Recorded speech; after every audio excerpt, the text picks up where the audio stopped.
Hey, welcome to Kitchen All Over the World. On today's episode, I'm going to try and make Chakapuli from Georgia. Georgia, the one over there, not the... You get it. Join me.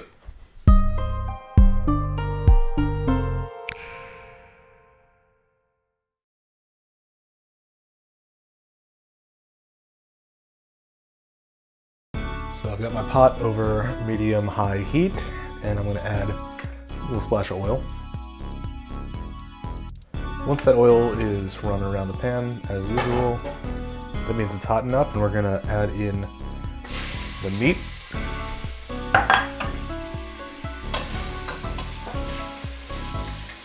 Spread it out a little bit so it don't touch the bottom of the pan.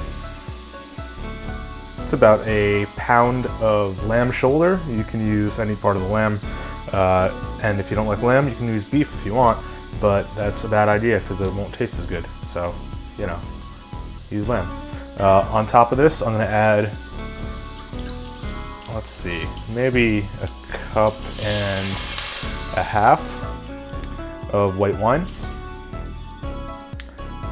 And we're going to let this reduce for about 15 minutes. Oh man, it smells like wine and lamb in here, and for some reason that reminds me of Christmas. But anyway, it's time to add the other ingredients. So, I've got a chopped up green pepper. I've got a whole bunch of chopped up green onions. Some parsley and some cilantro, and I'm not sure which is which. Can you tell? Because I can never tell. Whatever, doesn't matter. They're like the same thing, unless you're one of those freaks who doesn't like cilantro. In which case, you can, I don't know. Got some chopped tarragon, about 2 bunches of that. This is reminding me of when I worked at Starbucks and they had a tarragon chicken salad sandwich, which was a take home for dinner, like every night, because they were free. Grr, get in there. This is my crushed garlic in a mortar and pestle that doesn't seem to work as well as I had hoped. Whatever, it looks cool.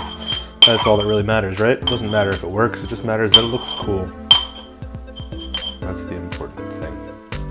That we're all having fun. Alright, I'm gonna stir these guys in. Get everything coated. And the next ingredient is supposed to be sour plums or green plums. But I think it's a little too late in the season for those because they're usually very small and immature, always cracking jokes, poop jokes and whatnot. So in place of that, I got these, they're a hybrid between a plum and an apricot, and these ones are not quite ripe yet.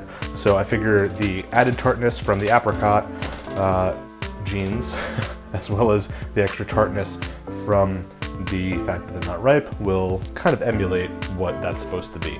What would this show be without me missing an integral ingredient? Whatever, this will work, I hope. And finally, we're gonna add a liter of water. Make sure it's over the flame so that it cooks. Give it another good stir so everything is floating around. I'm gonna cover that up and let it go for the magic number, 1 hour.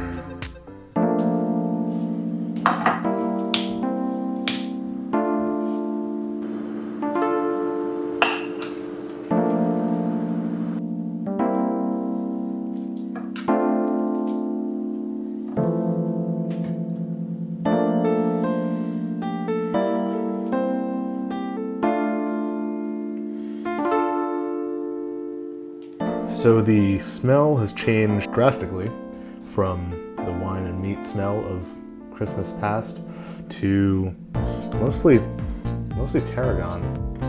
I mean, it looks beautiful. Like that color, the color the broth has taken on from all these green things. It's like a pond.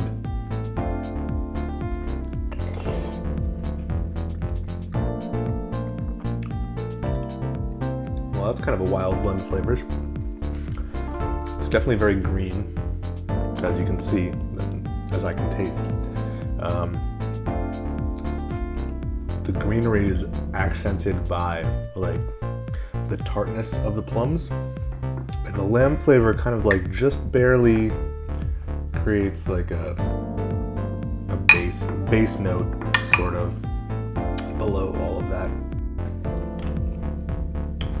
So the tarragon, when you have just the meat by itself, the tarragon creates almost, you ever have lamb chops and mint jelly? It's almost got that sort of effect. The sweetness mixed with the gaminess of the lamb, it works well together. But the biggest flavor that I'm tasting right now is this plum. Yeah, very tart, very green. I'm interested to see how this tastes when it's cold, because I can see this being an awesome cold summer soup, you know?